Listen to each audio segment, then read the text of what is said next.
Bismillahirrahmanirrahim. Assalamualaikum warahmatullahi wabarakatuh. Jumpa lagi dengan channel Sosio Bakti. Para pembelajar dimanapun Anda berada, bagaimana kabarnya? Semoga selalu sehat dan bahagia ya.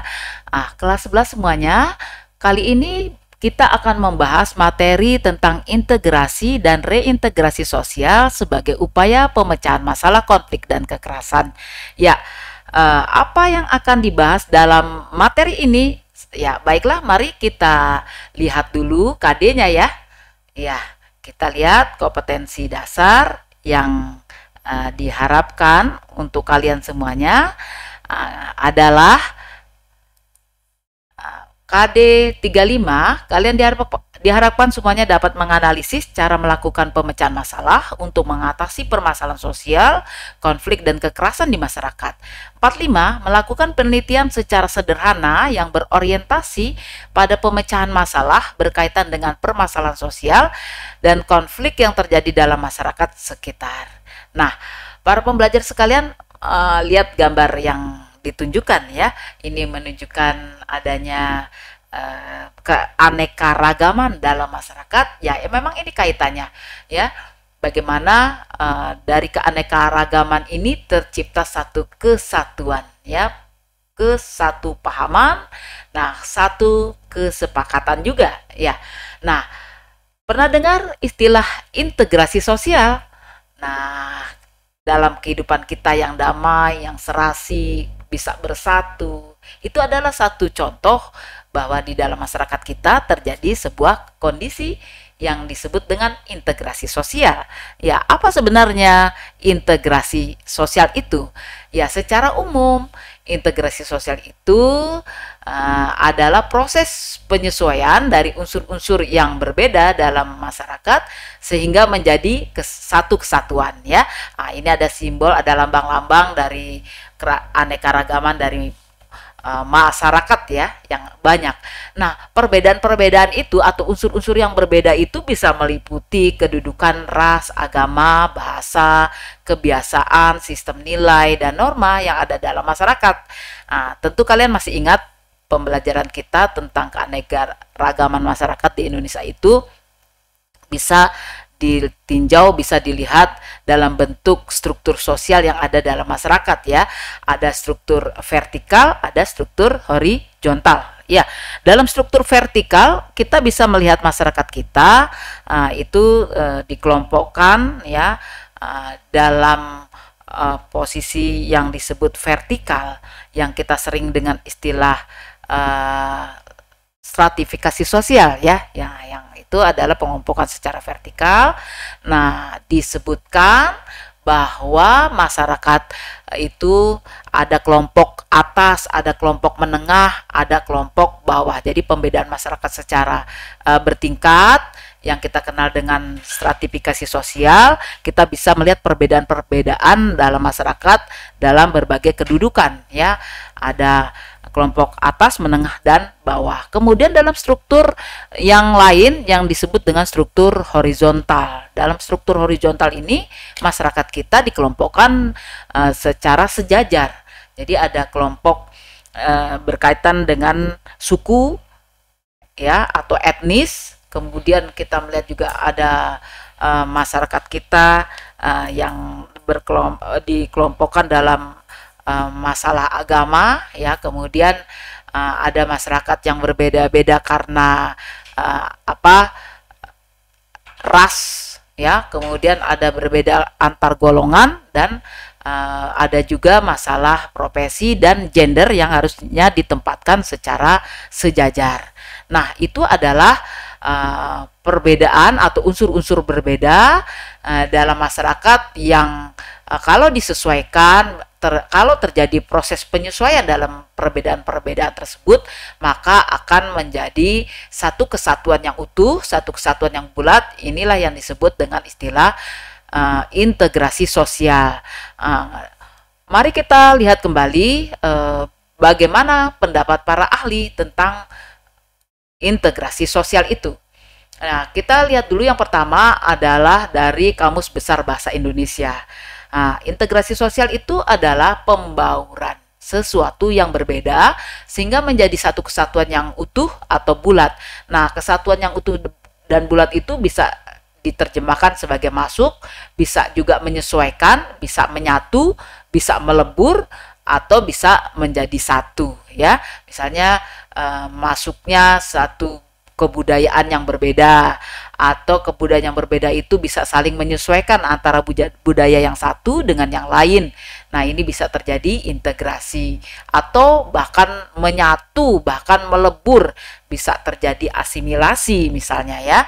Nah, atau juga menjadi satu, bisa juga terjadinya akulturasi, jadi bersatu tetapi masih ada terlihat aslinya, ya, budaya-budaya aslinya.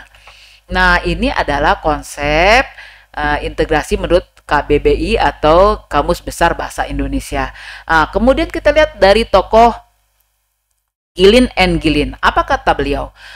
Fenomena yang terjadi karena adanya proses sosial, terutama karena unsur budaya emosional, perilaku, dan keinginan yang akhirnya menimbulkan aspek masalah. Sehingga dengan menyadari masalah ini, masyarakat akan melakukan proses perdamaian yang dikenal dengan integrasi. Ya, jadi dari fenomena-fenomena dan berbagai masalah yang berbeda-beda, sehingga muncul emosional dan perilaku-perilaku, ya, yang akhirnya menimbulkan berbagai masalah. Ini ada kesadaran, ya, jika timbul kesadaran untuk melakukan proses perdamaian, itu dikatakan oleh Gilin and Gilin telah terjadi integrasi sosial. Yang berikut adalah konsepnya Paul B. Horton. Nah, beliau menyatakan integrasi adalah serangkaian proses sosial dan interaksi sosial terhadap semua kelompok etnis dan ras yang dapat bersatu sehingga dapat menunjang kehidupan ekonomi dan budaya. Tokoh berikut adalah Abdul Shani, ya. Kita ambil 5 konsep, ya, dari sini, dari para ahli, dan 4 konsep dari para ahli, 1 dari KBBI tadi itu. Dari Abdul Shani ternyata bahwa integrasi itu dinyatakan tidak cukup hanya dengan kriteria berkumpul atau bersatunya para anggota secara fisik, tetapi dinyatakan harus ada konsensus, ada solidaritas, ada perasaan manusiawi. Itulah yang akan menjadikan satu syarat untuk terjadinya suatu integrasi sosial. Nah, berikutnya tokoh Hendro Puspito secara sederhana menyatakan bahwa kesatuan masyarakat yang akhirnya membuat arti masyarakat untuk menjadi satu dalam visi dan misi, itulah yang dikenal dengan istilah integrasi sosial. Nah, para pembelajar semuanya di kelas 11 sudah dipahami, ya, apa yang dimaksud tadi dengan integrasi sosial, baik secara umum maupun dari para ahli. Nah, yang berikut, apa yang menjadi syarat untuk terjadinya integrasi sosial itu? Ya, syarat untuk bisa berhasilnya satu integrasi sosial itu dinyatakan oleh tokoh William F. Ogben dan Mayor Ninkop, ya, bahwa integrasi sosial itu dapat berhasil jika, ya, semua anggota masyarakat ini bisa saling mengisi kebutuhan satu dengan yang lain, ya, baik kebutuhan ekonomi dari produksi, ya, kemudian distribusi sampai konsumsi, kebutuhan-kebutuhan aktivitas yang lain seperti pendidikan, politik, ya, kemudian kebutuhan akan rasa aman, sosial budaya, sarana prasarana. Nah, semua ini kalau bisa dilaksanakan di dalam kehidupan bermasyarakat, ini adalah syarat dari terjadinya penyatuan tadi, ya, atau integrasi sosial. Nah, yang kedua atau B adalah syarat lain, berhasil anggota-anggotanya ini menciptakan kesepakatan atau konsensus bersama mengenai nilai-nilai dan norma-norma sosial yang ada dalam masyarakat. Ya, setiap masyarakat punya aturan tentang apa yang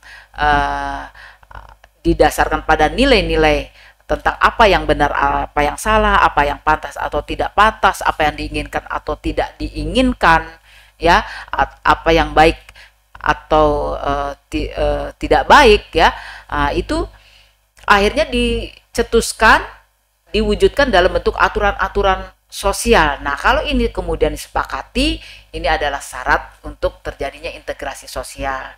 Dan akhirnya adalah nilai dan norma itu sendiri ya yang dianggap bisa secara konsisten disepakati, dijalankan sehingga cukup lama ya ada dilakukan dalam masyarakat. Nah, ini adalah 3 hal syarat yang disebutkan oleh William F. Ogden dan Mayor Ninkob sebagai syarat berhasilnya sebuah integrasi sosial. Nah, para pembelajar paham ya tentang apa yang menjadi syarat dari adanya proses penyatuan dalam masyarakat, seperti bagaimana negara kita bisa bersatu sebagai negara kesatuan Republik Indonesia, bagaimana masyarakat kita bisa bersatu menjadi damai, tentram ya, bagaimana di sekolah kita masing-masing juga tercipta sesuatu yang harmonis. Itu adalah karena semuanya menginginkan adanya satu penyatuan walaupun kita berasal dari masyarakat yang berbeda-beda, beraneka ragam. Nah, selanjutnya atau bagaimana proses dari terjadinya integrasi sosial. Nah, kita lihat yang pertama, proses integrasi sosial itu adalah adanya yang disebut dengan proses interaksi sosial ya, proses interaksi. Nah, proses interaksi ini penting ya. Jadi ini adalah proses paling awal untuk membangun suatu kerjasama ya yang ada di dalam masyarakat ya. Karena adanya kecenderungan setelah adanya kerjasama tentu ini ada nilai atau niat positif ya, sehingga berpotensi untuk terus untuk menjalin aktivitas bersama. Jadi interaksi ini adalah kunci untuk bagaimana terjadinya kerjasama dan aktivitas bersama ya. Setelah itu adalah adanya proses identifikasi ya. Nah, di sini akan ya, dalam proses identifikasi ini adalah merupakan proses ya di mana untuk memahami berbagai karakter ya dan latar belakang daripada kepentingan pihak-pihak lain. Jadi kita saling mengidentifikasi bagaimana karakter dari anggota kelompok kita yang berbeda-beda dalam masyarakat, seperti tadi yang kita sebutkan, baik secara stratifikasi ataupun secara diferensiasi ya. Kemudian disinilah kita akan memahami akan kepentingan pihak lain.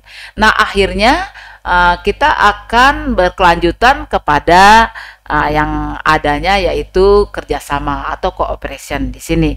Nah, Charles H. Cole mengungkapkan jika suatu kerjasama dapat mungkin terjadi ya, bisa terjadi. Nah, jika masing-masing pihak itu sadar bahwa mereka mempunyai kepentingan yang sama dalam sebuah masyarakat. Nah, pada akhirnya akan terjadi di situ proses integrasi akan berjalan dengan mudah ya, di mana semua pihak akan membuka diri untuk menjalin kerjasama yang positif. Nah, itu. Nah, kemudian terjadinya proses di sini akomodasi. Ya, apa itu? Yaitu di sini bagaimana terjadinya penyesuaian tentang penyelesaian ya, adanya penyelesaian dari pertentangan ya yang bisa penyelesaian adanya pertentangan tanpa harus menghancurkan pihak lawan ya. Jadi masing-masing sedapat mungkin bisa dapat mencapai kesepakatan tujuan tanpa merugikan dari pihak-pihak yang lain.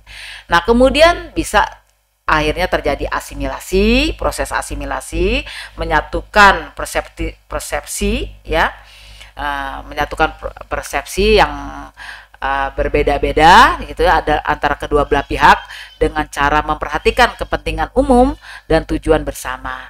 Nah, akhirnya juga terjadi proses integrasi sosial. Nah, disinilah tadi bahwa proses penyesuaian antara unsur-unsur dalam masyarakat yang majemuk ini bisa terjadi hingga terbentuk keserasian dalam kehidupan sosial di masyarakat. Nah, inilah para pembelajar tentang bagaimana proses terjadinya integrasi sosial dalam masyarakat, ya. Nah, selanjutnya proses penyatuan atau integrasi sosial ini kita akan melihat apa saja ya faktor-faktor yang bisa berpengaruh untuk mempercepat atau bahkan memperlambat dari adanya proses integrasi sosial di masyarakat. Nah, di sini ada 4 faktor ya yang bisa mempercepat atau memperlambat terjadinya integrasi sosial di dalam masyarakat kita. Antara lain yang pertama adalah homogenitas kelompok. Nah, kalau kelompok itu bersifat homogen ya, jadi hanya satu kelompok, tentu ini akan lebih cepat ya terjadi integrasi sosial. Tapi kalau dalam masyarakat yang sifatnya heterogen seperti masyarakat Indonesia yang sifatnya beragam, tentu dibutuhkan pemahaman-pemahaman, penyesuaian-penyesuaian dari perbedaan-perbedaan. Sebagaimana kita ketahui yang sudah kita sebutkan tadi, secara horizontal atau secara diferensiasi keragaman kita sebagai masyarakat multikultur dan secara vertikal atau stratifikasi di mana kita memiliki dalam masyarakat itu banyak peran, banyak status-status sosial yang ada dalam masyarakat kelompok atas, menengah atau bawah, maka di situ tentunya membutuhkan suatu kerja keras untuk bagaimana kita menciptakan proses penyatuan dari masyarakat yang berbeda. Nah, berikut adalah besar kecilnya anggota kelompok. Nah, kalau semakin kecil tentu semakin mudah kita menyatukan penyatuan dalam masyarakat. Tapi kalau kelompok kita sangat besar, tentu ini membutuhkan satu upaya yang besar pula di dalam menyatukan atau menciptakan integrasi sosial dalam masyarakat. Nah, kemudian faktor yang mempengaruhi yang lain cepat dan lambatnya adalah mobilitas geografis. Nah, semakin seringnya individu atau orang-orang melakukan mobilitas geografis ya, tentu akan membuat makin lambat terjadinya integrasi sosial. Tapi kalau dalam seperti masyarakat desa misalnya ya, mobilitas geografisnya tidak begitu sering, tidak sering terjadi, maka kemudahan mereka itu memahami masyarakatnya, membangun masyarakatnya menjadi satu tentu akan lebih mudah ya dibandingkan orang yang sering tidak dalam tempatnya atau sering melakukan perpindahan. Yang berikutnya adalah efektivitas komunikasi. Ini adalah kunci bagaimana mempermudah atau mempercepat terjadinya integrasi sosial. Jadi komunikasi yang positif, komunikasi yang mudah dipahami di dalam masyarakat ini menjadi jalan kemudahan untuk terjadinya proses penyatuan. Nah, makanya kalau terjadi komunikasi-komunikasi yang tidak efektif, misalnya ada berita-berita yang tidak benar diberitakan, tentu itu memperlambat terjadinya integrasi sosial ya. Nah, itulah para pembelajar berbagai faktor yang bisa mempengaruhi baik cepat atau lambatnya dari suatu integrasi sosial di masyarakat. Nah, para pembelajar sekalian, demikian apa yang bisa disampaikan pada kesempatan ini. Kemudian terakhir kita akan menjabarkan tentang faktor-faktor pendorong dari terjadinya integrasi sosial, yaitu yang pertama adalah jika di dalam masyarakat terjadi toleransi terhadap perbedaan. Yang kedua, jika terjadi kesempatan yang seimbang dalam bidang ekonomi, ya. Yang ketiga, jika kita bisa saling menghargai satu dengan yang lain. Yang keempat, jika semua bisa saling punya sikap yang terbuka dari golongan yang berkuasa dalam masyarakat. Kemudian ada persamaan dalam unsur-unsur kebudayaan, bisa juga terjadi perkawinan campuran antar suku, ya, atau disebut dengan amalgamasi. Kemudian adanya jika terjadi musuh bersama, kita akan bersatu, ya. Nah, inilah faktor-faktor pendorong dari terjadinya integrasi sosial di masyarakat. Sampai di sini dulu perjumpaan kita. Terima kasih atas apa yang sudah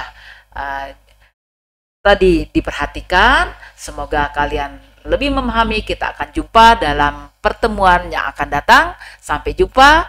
Sehat selalu, semangat selalu untuk belajar dari Sosio Bakti. Wassalamualaikum warahmatullahi wabarakatuh.